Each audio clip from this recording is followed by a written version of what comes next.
Just what we need right now. Baltimore's inspiration station. Praise 106.1. From the Big House Studio, Baltimore's #1 accident attorney.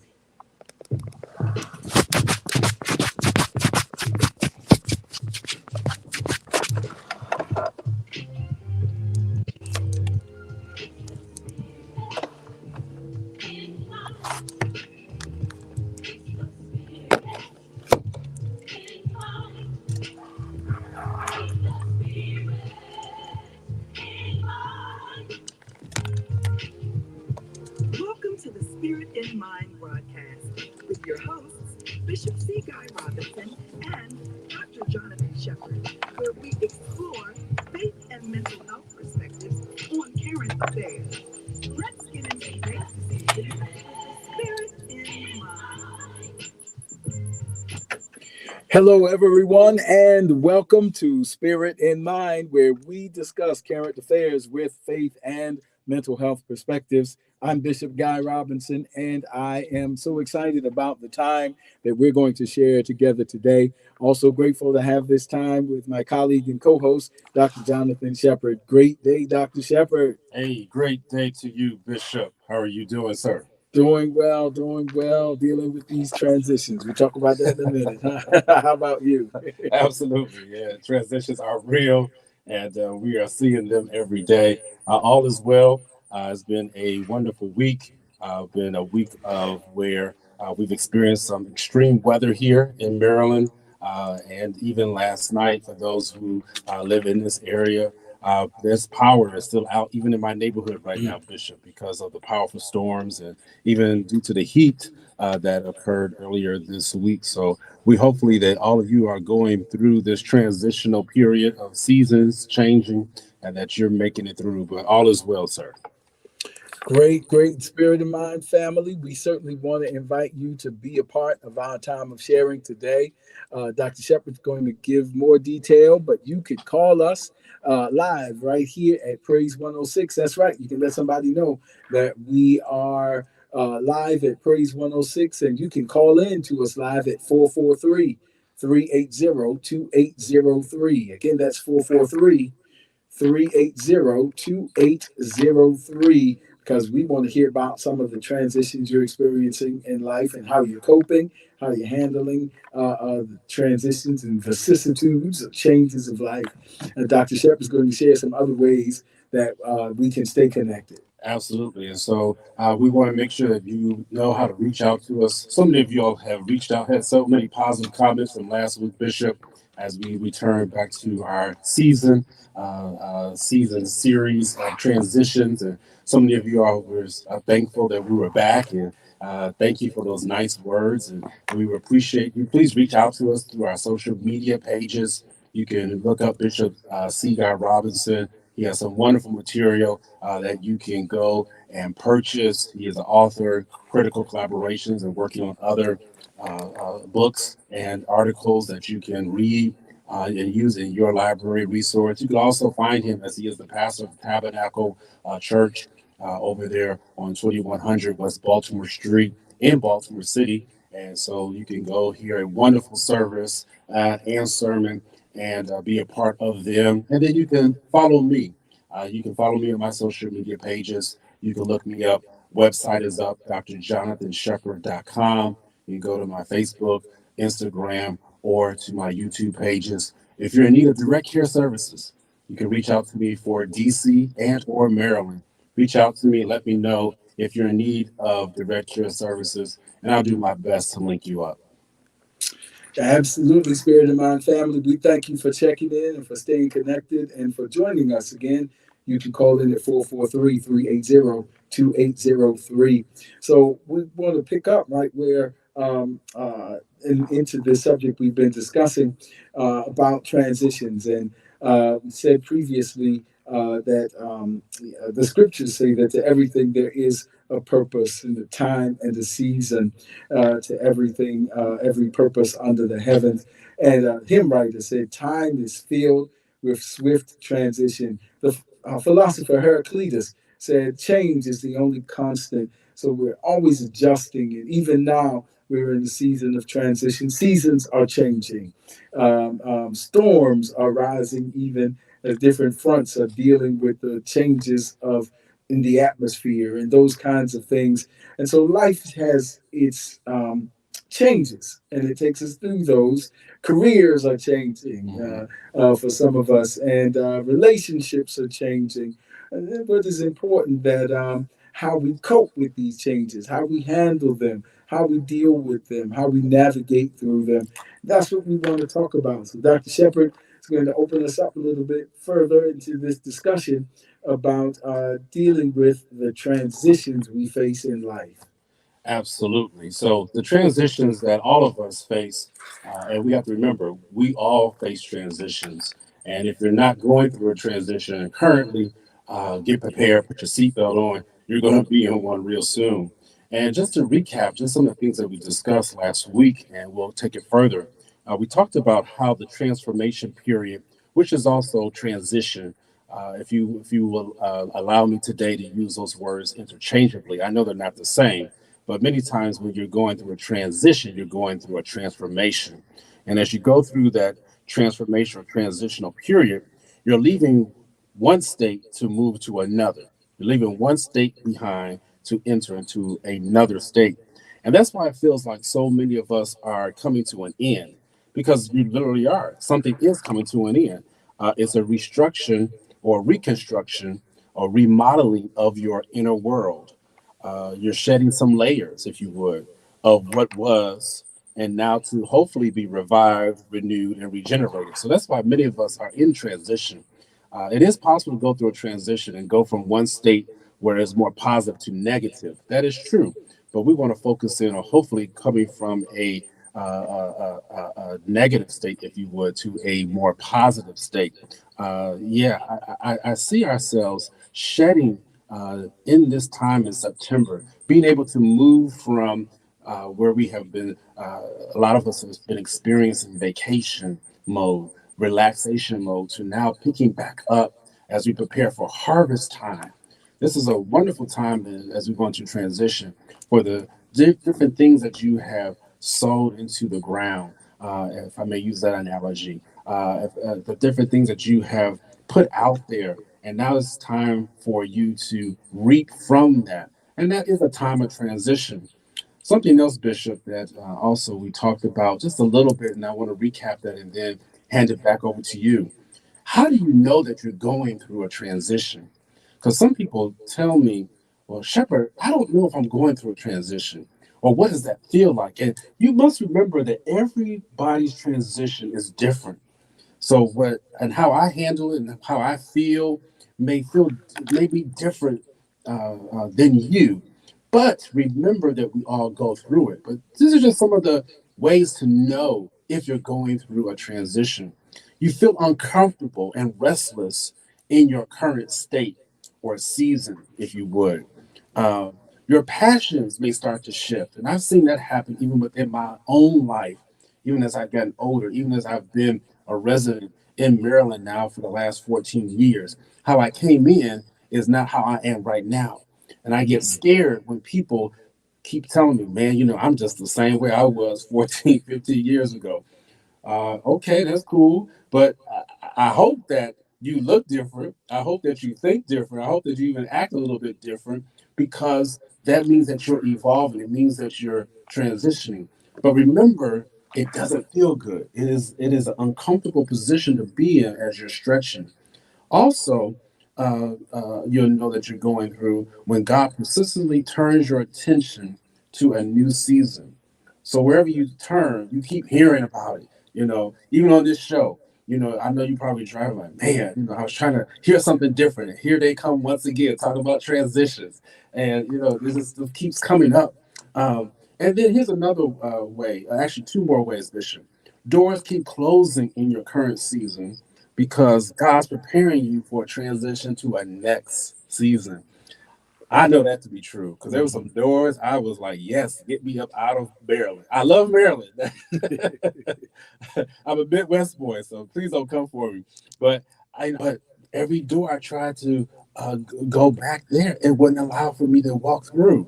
And so I knew that I was going through a transition, and now I see why I had to stay put. And the last one is that you may experience some pain before that major transition. Then it goes a little bit back to the first thing I said regarding uncomfort or discomfort, pain and discomfort. Yeah, normally when you go through a transition, you're going to feel some pain. And I know, Bishop, this is your definition. I love it. Pain is that gap between expectation Yes, indeed. and experience. Man, I tell you, I love taking that wherever I go because that just always resonates with me and those who I'm speaking to. So, Bishop, those are just some of the things that we talked about. Just some ways in which we know we're going through a transition. Yes, yes, Dr. Shepard, and you just touched on so many powerful things. One of them is being again transitions that even when they're progressive, even when they're headed somewhere that is advantageous to us, can still send us through some changes that may not feel good to us in the process, that may push us out of our comfort zone. And so, just because we're being pushed out of our comfort zone does not mean that the change is not headed someplace better. And as you said that, that was so powerful. And I was reminded of Paul, who said in First Corinthians, he said, a wide and effective door to be Mm, effective in the work of ministry has yes. been opened to me, and there are many adversaries. Adversary. Oh Wow. my goodness, there's opportunity and adversary and adversity in the same direction, but it's taking me somewhere where there's a wide and effective door. God is enlarging my territory and enlarging your opportunities to move forward in purpose and destiny. But there's a letting go of what we used to have as familiar, and there's a coming into a new form of adversity. But in the midst of it, there's opportunity and growth. And so much, it seems to me, Dr. Shepard, that so much of our success depends on our perspective Wow. and which one we tend to focus on. If I'm going to focus on the adversity, Yeah. I may stay in my comfort zone. Right. But if I focus on the opportunity, Ooh, that's not to be in denial of the adversity. I know the adversity is there. That's wow. what Paul just said. He said, yeah, there's adversity, but there's also look at the wide door. Look at the doors that Wow. God is opening. Look at what I'm coming into. Hmm. And if I focus on that, even as I address and cope with the adversities and overcome the adversities, but the way I overcome is by focusing on this opportunity that has been presented to me. So I have to become a good steward of the opportunity and not let the adversity so trigger my anxieties that I am debilitated Wow. from moving forward. Yeah, that's just because it's the right direction, but it's got some situations I got to deal with. Man, That's, Bishop. that tension right there is real. I normally don't come on here saying stuff like this, but I've been working on a sermon topic, if you would, the price of transition. Yeah. Yeah, and you just really touched on it. The price of transition, because when you look at it, it's three things that have to happen. You have to change your company, Mm-hmm. change your defaults, and change your address. Mm-hmm. I mean, those things, those are 3 points. So I'll stop right there. But I tell you, Bishop, uh, Man, that's good. You got preachers listening. yeah, my my pastor is even on, and we do salute you, Pastor Karen Bethia. She Oh did. yes, yes. Yes, she is. She did send a quick message, and we have Marilyn Hinton Brown, and thank you for listening, and Janet Rogers and Sandra McCrae. Come on, please let us know that you're listening, and we'll definitely shout your name out over the airways. But I tell you, Bishop, you were just saying something because, and I'll just again use myself personally with the job opportunity that was presented to me over the last year. I had to recognize that it was time for a transition in my professional life. Mm-hmm. Mm-hmm. And, I easily could have stayed where I was. I was satisfied, I was happy. But there was room for me to grow, and I felt it. And I didn't understand why I could not feel the same peace that I was feeling the 11 other years that I was there. It just would not allow for me to be at peace when I would go into work. No, no drama. It's just I wasn't at peace. And I realized that I could have continued to, shun it away and quiet it down. But I knew that there was more. And let me tell you, Bishop, you said something that is so key because when it came time to apply for the job, they reached out to me. I didn't think I was worth it. Mm-hmm. I didn't think I had the skills. And some of you all know exactly what I'm talking about. I didn't think that I had even the intellect to be able to handle that particular job. And I had to wrestle with that headspace. And so, what you were saying, Bishop, is so true is that you have to be in the right mindset when you're going through a transition because the transition will come. But if you're not in the right mindset, you'll end up going down the wrong path.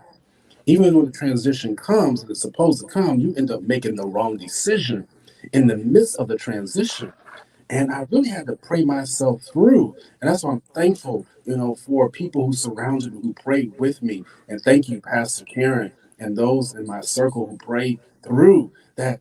Yes, Shepherd, you are good enough. Yes, you are trained enough. You are able to handle the tasks that have been presented to you in this new professional role. And it's not just profession. And I'll hand it over to you again, Bishop. You have to know that when you're going through transition, it may seem like it's just for one sphere or one area of your life. Mm-hmm. But let me tell you, it really does infiltrate into everything that you do. Yeah. Uh, I could not imagine just the influence that being able to sit in a seat where I sit now, how it has impacted every area of my life and allow for me to be able to accomplish some things that I would not have been able to accomplish or even have the capacity to accomplish if I had stayed back and allowed my doubts, to allow my fears, to allow my insecurities to keep me from making this crucial transition. I don't want anybody out there to miss the season transition. This series is for you out there because even in this time of gross darkness, even in this time of violence and insecurity, and where we don't know what's going to happen next, I'll say it like that, we have to know that God is with us and that if you are hearing God and know that He has told you what to do, that He will have you, He will give you the faith, He will give you the assurance to make that transition. Oh my goodness! And thank you for sharing, Dr. Shepard. First of all, your own experiences. That's really a testimony for somebody that's listening today. And I want to. I just feel led to add. Say with that. That's why it's so important that these discussions continue. Yes, sir. And some of us who are listening today, this is a constant work in us because there's something within us that gets, transitions bring uncertainty, and uncertainty triggers anxieties. And then if we have unresolved traumatic past issues, we get even more, elevated anxiety and fear of repeating the same patterns or fear of failure. And it can really, really debilitate us. You touched on something. I read a life changing book years ago called Why People Get Stuck. And it was the science of people who kind of just end up frozen. And one of the reasons for getting stuck is really internal, not external conditions, but this internal voice that says we're really not good enough, or Wow. we really aren't qualified for better, and that kind of thing. And those kind of voices, if you will, that internal dialogue, that self-talk, can be from an anxious place. So this conversation is really just touching the surface. It's just, to use a Freudian term, the tip of the iceberg. You may need to continue it a little bit in dialogue and discussion with direct care services, with pastoral care, pastoral counseling. But I just pray that the question of the four leprous men, I love that scripture. It's been on my mind at the gate of Samaria that said, "Why sit we here and die? It's a season of transition. Even in fact, there's a prophetic word spoken over that place and said, by this time tomorrow, things are going to transition favorably. Wow. They're going to shift in your favor. You just got to get through these next couple hours, this season of famine. Oh my goodness. And if you can get through this season of famine and the moves that you make in this season will set up the next season that's already been prophesied. Because by this time tomorrow, the transition in your favor is going to manifest. Tomorrow may not be literal, it may be metaphorical for somebody. It may mean finishing out this season, finishing out this semester at school, Yes. finishing out that 2 weeks notice you've turned in when it gets rough before you transition. He says, but things, the prophetic word in that text of 2 Kings 7 is that things are transitioning favorably. And what you don't want to do is sit here and die. Wow. Oh my goodness. So that's just so important. I hope that helps somebody. I know I may be talking to myself because all of us are going through different transitions, but you're welcome to chime in the chat line or call us at 443-380-2803.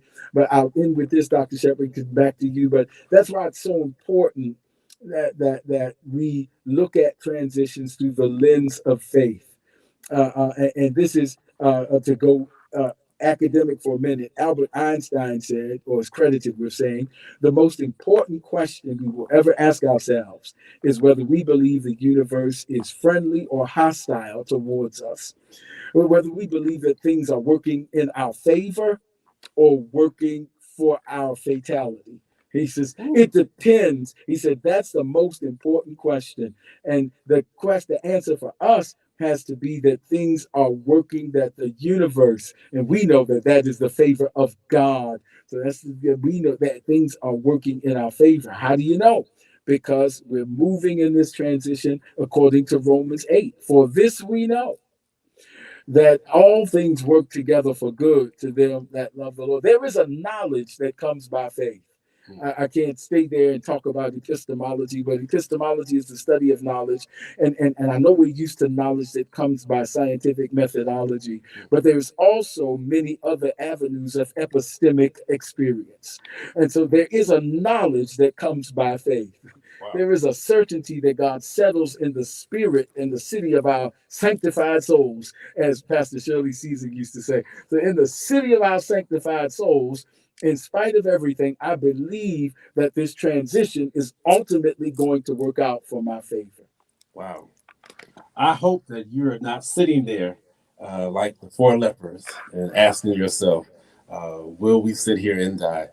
After hearing just Bishop Robinson, hopefully that motivated you to get on up. And thank you, Charlotte Poole, for joining us. She's a dear member at the church where I attend, Set the Captives Free. And Dr. Terrence Hayes, thank you, sir.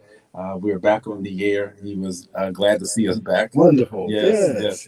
So, Bishop, I'm just so motivated by what you said, because as I look at this time of transition, I realize that it's a time of self-discovery too.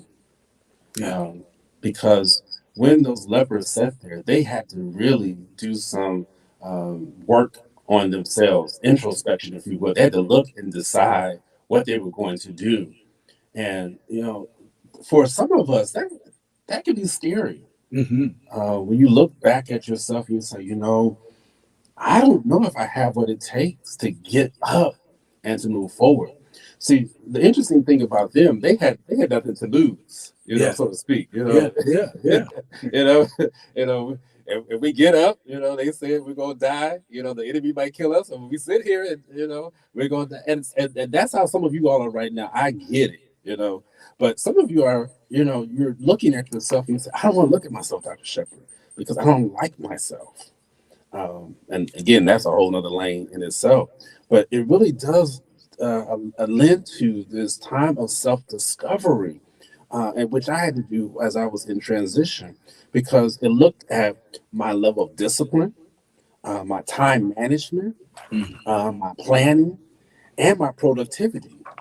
So when you talk about time of transition for self-discovery, you have to consider those the four areas: the level of discipline that you're, and we did a whole series on that, discipline for some people is a dirty word.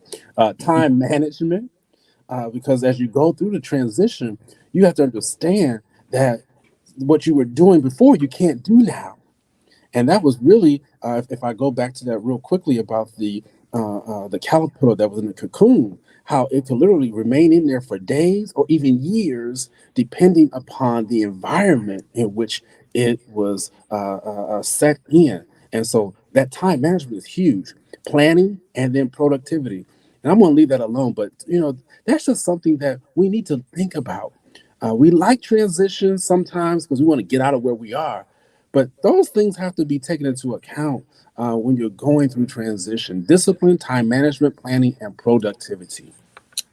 Wow, wow. Transitioning, planning, productivity. My goodness. And it's so important that we see that under the umbrella and through the lens of faith, not denial. Again, Paul said, a wide door has been opened. There Wow. is opportunity and there is adversity.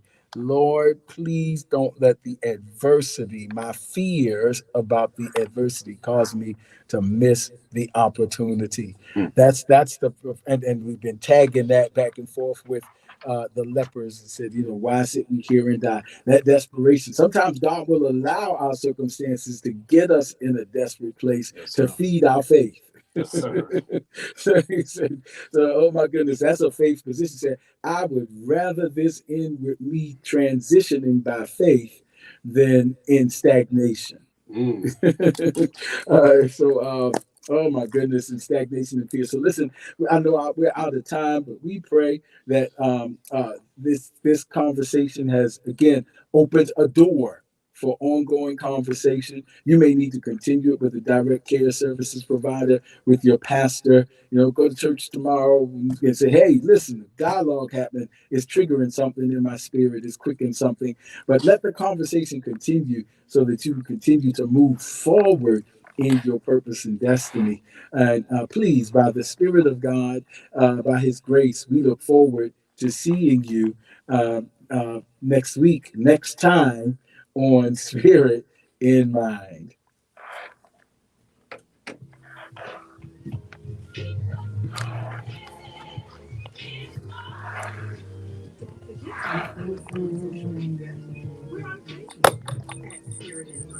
I'm sorry, they had me doing 2 shows at once. That's why I was in and out.